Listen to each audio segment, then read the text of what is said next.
S, ಹುಬ್ಬಳ್ಳಿಯಲ್ಲಿ ಬಾಲಕಿ ಮೇಲೆ ಅತ್ಯಾಚಾರ ಹಾಗೆ ಕೊಲೆ ಕೇಸ್ ವಿಚಾರಕ್ಕೆ ಸಂಬಂಧಪಟ್ಟಂತೆ ಸದ್ಯ ಈಗ ಬಾಲಕಿಯ ಅಂತ್ಯ ಸಂಸ್ಕಾರಕ್ಕೆ ಸಕಲ ಸಿದ್ಧತೆಗಳು ನಡೀತಾ ಇದೆ. ಇನ್ನೇನು ಕೆಲವೇ ಹೊತ್ತಿನಲ್ಲಿ ಬಾಲಕಿಯ ಅಂತ್ಯ ಸಂಸ್ಕಾರ ಜರುಗಲಿದೆ.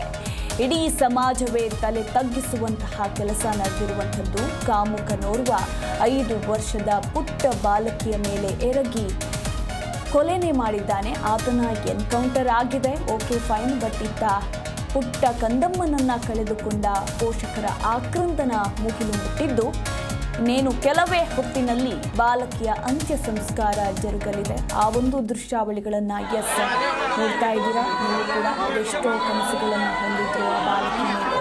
ಹಾಗೆ ಸಾಕಬೇಕು, ಈಗ ಸಾಕಬೇಕು ಅಂತ ತಂದೆ ತಾಯಿಗೆ ಮಕ್ಕಳ ಮೇಲೆ ಪ್ರೀತಿ ಇದ್ದೇ ಇರುತ್ತೆ. ನನ್ನ ಮಗಳು ಹಾಗಾಗಬೇಕು ಹೀಗಾಗಬೇಕು ಅಂತ ತಂದೆ ತಾಯಿ ಒಂದಷ್ಟು ಕನಸುಗಳನ್ನು ಕಂಡಿರ್ತಾರೆ. ಆದರೆ ತಂದೆ ತಾಯಿ ಮುಂದೆನೇ ಏನೂ ಅರಿಯದ ಕಂದಮ್ಮ ಈ ರೀತಿ ದಾರುಣವಾಗಿ ಸಾವನ್ನಪ್ಪಿದಾಗ ಎಂಥವರ ಕರುಳಾದರೂ ಹಿಂಡುತ್ತೆ. ಆ ಒಂದು ದೃಶ್ಯಾವಳಿಗಳನ್ನು ನೀವು ಕೂಡ ಗಮನಿಸ್ತಾ ಇದ್ದೀರಾ. ಹುಬ್ಬಳ್ಳಿಯ ದೇವಾಂಗಪೇಟೆಯ ರುದ್ರಭೂಮಿಯಲ್ಲಿ ಬಾಲಕಿಯ ಅಂತಿಮ ವಿಧಿವಿಧಾನದ ಕಾರ್ಯಗಳು ಜರುಗ್ತಾ ಇರುವಂಥದ್ದು.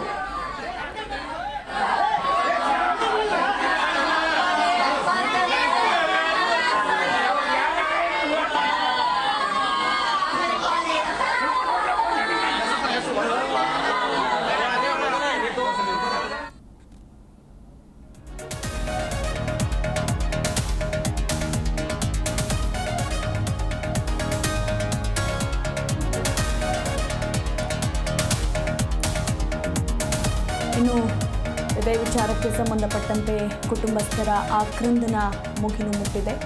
ದೇವಾಂಗಪೇಟೆಯ ರುದ್ರಭೂಮಿಯಲ್ಲಿ ಅಂತ್ಯ ಸಂಸ್ಕಾರ ಜರುಗ್ತಾ ಇರುವಂಥದ್ದು. ಬಾಲಕಿಯ ಮೃತದೇಹಕ್ಕೆ ಬೆಂಕಿ ಇಡುವ ಮೂಲಕ ಅಂತ್ಯಕ್ರಿಯೆ ಜರುಗಲಿದೆ.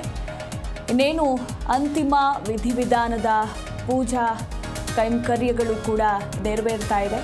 ಕುಟುಂಬಸ್ಥರ ಆಕ್ರಂದನದ ನಡುವೆಯೇ ಅಂತ್ಯ ಸಂಸ್ಕಾರ ಜರುಗ್ತಾ ಇರುವಂಥದ್ದು. ಆ ಒಂದು ದೃಶ್ಯಾವಳಿಗಳನ್ನು ಕೂಡ ನಾವು ನಿಮಗೆ ತೋರಿಸ್ತಾ ಇದ್ವಿ. ಹುಬ್ಬಳ್ಳಿಯ ದೇವಾಂಗಪೇಟೆಯ ರುದ್ರಭೂಮಿಯಲ್ಲಿ ಬಾಲಕಿಯ ಅಂತ್ಯ ಸಂಸ್ಕಾರ ಜರುಗ್ತಾ ಇದೆ. ಒಂದು ಕಡೆ ಕುಟುಂಬಸ್ಥರ ಆಕ್ರಂದನ, ಯಾಕಂದರೆ ಕೇವಲ 5 ವರ್ಷ ಆ ಪುಟ್ಟ ಬಾಲಕಿಗೆ. ತಂದೆ ತಾಯಿ ಅಂತೂ ಈ ರೀತಿ ನನ್ನ ಮಗಳು ಸಾವನ್ನಪ್ತಾಳೆ ಅಂತ ಕನಸಲ್ಲೂ ಕೂಡ ಊಹಿಸಿರೋದಿಲ್ಲ.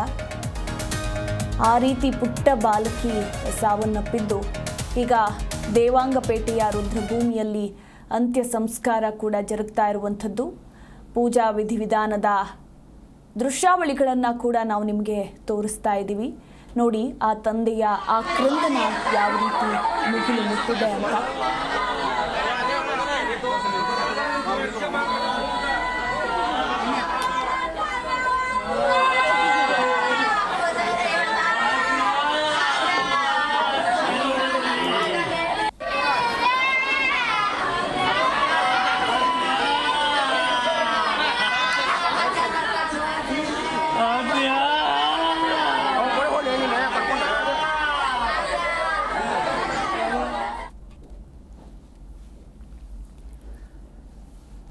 ಎಸ್, ಈ ಕುರಿತು ಇನ್ನೂ ಹೆಚ್ಚಿನ ಡೀಟೇಲ್ಸ್ ಕೊಡ್ತಾರೆ ನಮ್ಮ ಪ್ರತಿನಿಧಿ ಕಲ್ಮೇಶ್ ಮಂಡ್ಯಾಳ್.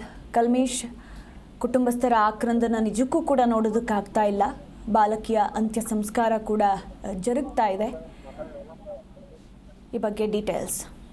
ಮಧು, ನಿಜಕ್ಕೂ ಅಪ್ರಾಪ್ತ ಬಾಲಕಿಯ ಮೇಲೆ ಅತ್ಯಾಚಾರ ಕೇಸ್ನ ಮತ್ತು ಕೊಲೆ ಪ್ರಕರಣ ಸಂಬಂಧಪಟ್ಟಂತೆ ಈಗಾಗಲೇ ಬಾಲಕಿಯ ಅಂತ್ಯ ಸಂಸ್ಕಾರವನ್ನು ಹುಬ್ಬಳ್ಳಿಯ ದೇವಾಂಗಪೇಟೆಯಲ್ಲಿರುವ ರುದ್ರಭೂಮಿಯಲ್ಲಿ ಮಾಡಲಾಗಿದೆ. ಅವರ ತಂದೆ ಅಗ್ನಿಸ್ಪರ್ಶ ಮಾಡಿದ್ದಾರೆ. ಸಾಕಷ್ಟು ಅವರ ತಾಯಿ ಮತ್ತು ಅವರ ಅಜ್ಜಿ ಇರ್ಬೋದು, ಅವರ ಸಂಬಂಧಿಕರ ಆಕ್ರಂದನ ಮುಗಿಲು ಮುಟ್ಟಿತ್ತು.